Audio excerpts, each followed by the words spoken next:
Judd Freeling, Ascent Flight Director for the mission, and Howard Hugh, Orion Program Manager.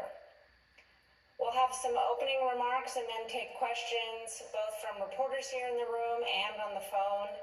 And those of you who are joining us by phone can press *1 to get into the question queue. And with that, we'll start with Lori. Great, thank you, Rachel. So, ladies and gentlemen, I am so excited to be able to tell you that for the first time since 1972, during Apollo 17, human beings have left Earth orbit.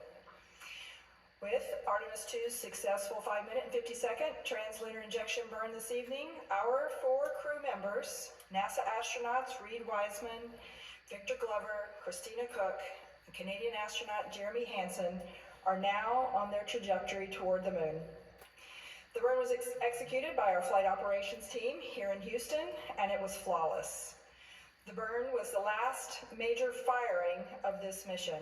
From this point forward, the laws of orbital mechanics are going to carry our crew to the moon, around the far side, and back to Earth. Our crew is healthy, and our spacecraft is performing really well.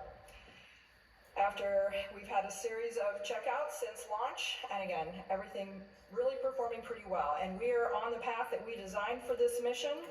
But just a reminder, again, you hear us keep saying it over and over again, this is still a test flight. We are getting, and we're going to continue to get, lots of new data every day, important information as we continue learning how we're going to operate this Orion spacecraft in the actual space environment. And I'll tell you, we're already learning a lot as we go.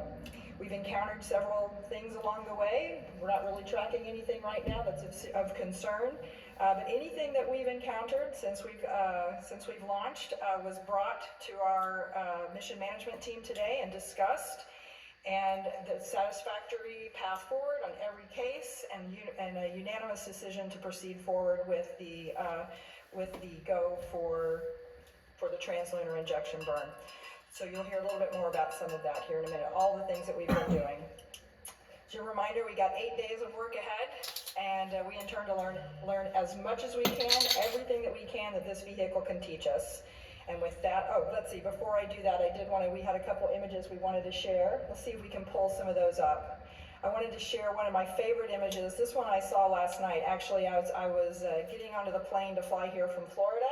This one popped up. And I just absolutely love this one. Looking out the window, you can see the solar array wing there and the OMS engine from the Orion spacecraft, and then you can see Earth's crescent in the back. I just thought it was absolutely gorgeous with our crew members being able to see out the window there and get that photo. It's just absolutely beautiful. And then the second image I wanted to show you, you'll hear a lot more from Howard about the proximity operations demonstration that was conducted yesterday evening. And let's see, is that one going to come up? Come back. It's coming back. There it is. And in this image, you can see Victor Glover on the left there. He was using the manual controls to maneuver the spacecraft. And then Reed Wiseman on the right there was calling out the commands. So it was really, I hope some of you got a chance to watch that. I was riveted. It was absolutely spectacular to hear Victor's narration of the whole activity. Yep.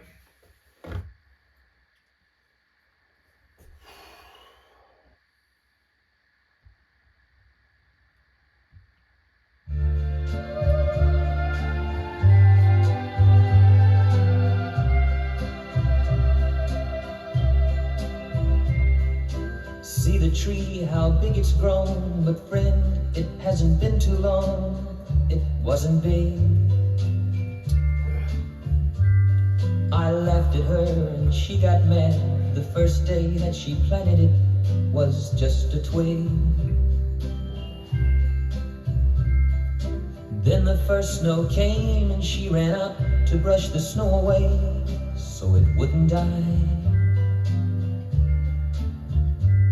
Came running in, all excited, slipped and almost hurt herself, and I laughed till I cried. She was always young at heart, kinda dumb and kinda smart, and I loved her so. And I surprised her with a puppy, kept me up all Christmas Eve, 2 years ago.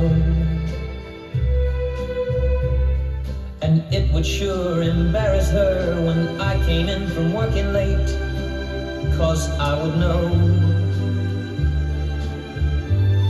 that she'd been sitting there and crying over some sad and silly late show.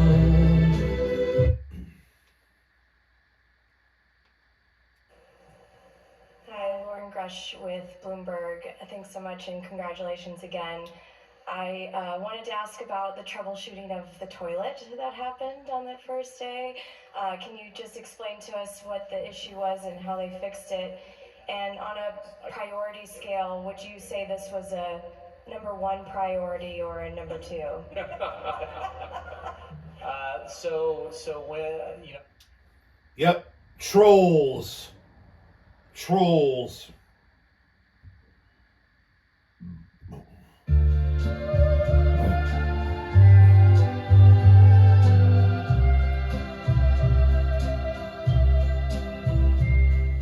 See the tree, how big it's grown, but friend, it hasn't been too long. It wasn't big. I laughed at her and she got mad. The first day that she planted it was just a twig. Then the first snow came and she ran out to brush the snow away so it wouldn't die. Came running in, all excited, slipped and almost hurt herself, and I laughed till I cried. She was always young at heart, kinda dumb and kinda smart. I don't expect that they're having any problems. Hi, Lauren Grush with Bloomberg. Thanks so much and congratulations again.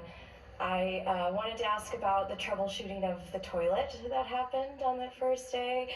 Can you just explain to us what the issue was and how they fixed it? And on a priority scale, would you say this was a number one priority or a number two? LOL. We had always planned to wet the toilet with some water that we had pulled out of the PWD, the potable water dispenser, and it turns out, I guess, we didn't put enough in, and so the pump was not fully wetted, and so it has automatic fault detection in that if it's not fully wetted, it'll shut itself down. So once we figured out that we didn't put enough water in, we put more in there, made sure that it was essentially primed, the pump was primed, and then the toilet came right back up. I will say that in addition, a good kind of byproduct of this, while we're working through those procedures, we were able to check out the secondary vent line for the urine as well, and so that was a good. That's an alternate path.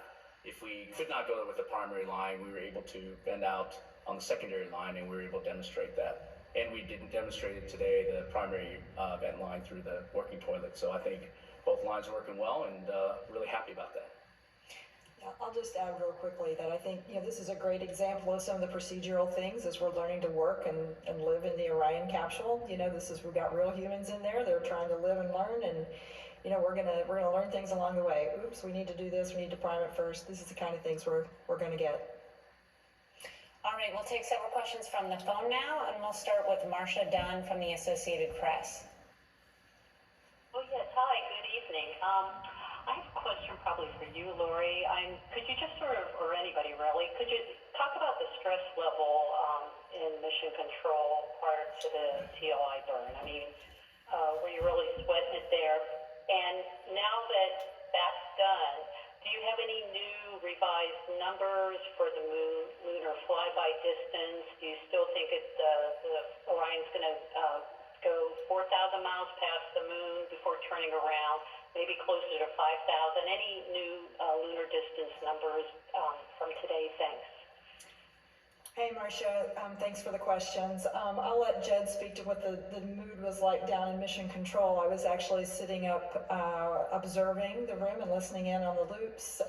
And everything was, it seemed like it was going very smoothly. They always seemed so calm and controlled down there in Mission Control.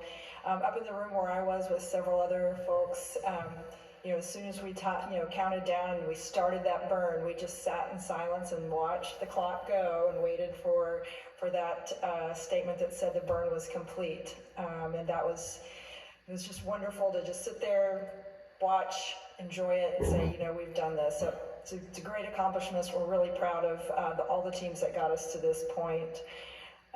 Let's see, the second question, about the distance. So the anticipated distance, I believe, was around 4,600 miles from the surface. Is that right? And it's a good burn, so I'm anticipating we'll be pretty close to that, but I don't know that anyone's done the actual calculation yet.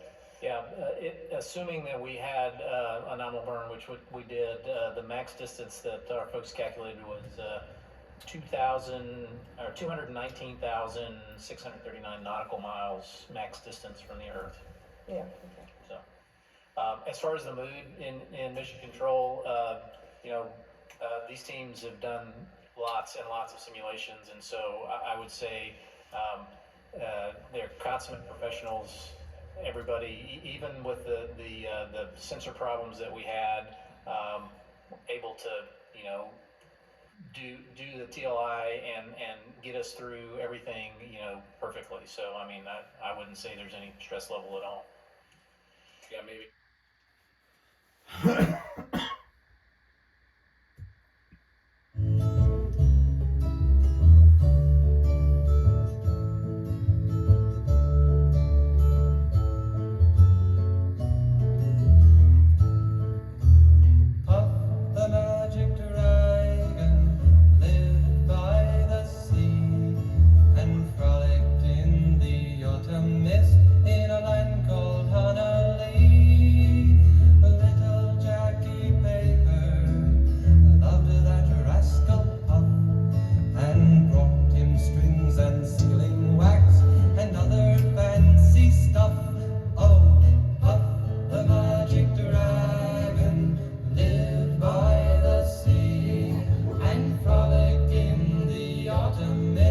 Yep, everything went great.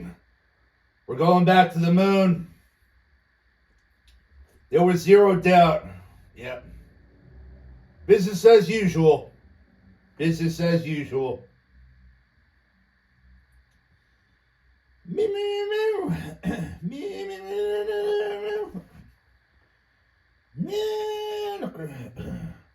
In a land called Honolulu, up the magic dragon lived by the sea and frolicked in the autumn mist in a land called Honolulu.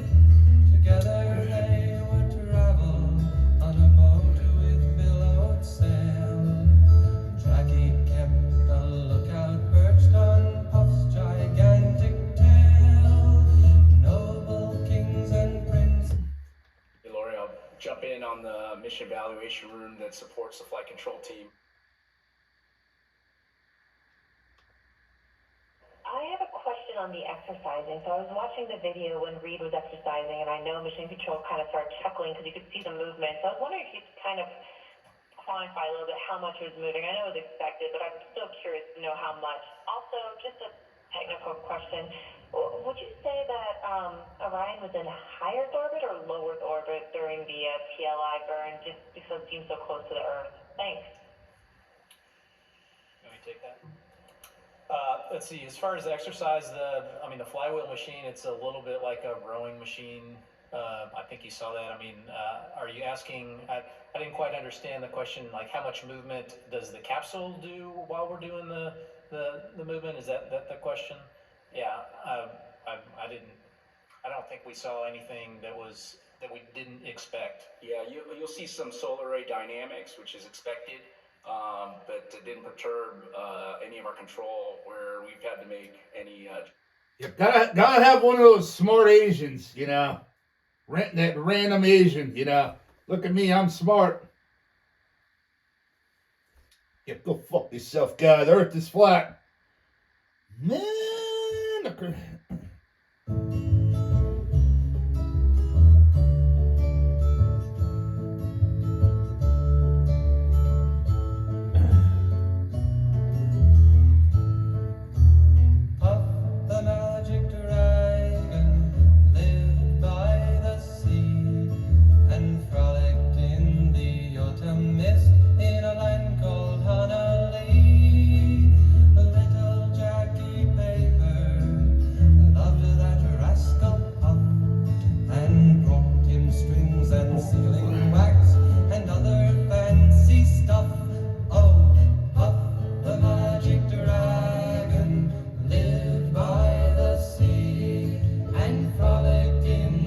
Yep, there you have it. Day 2. Day 2. I don't know about you, but I'm fucking excited. New door foam. Can is a shithole. Up yours, Reginald. Promises made, promises not kept. Saucy Sunday. Man.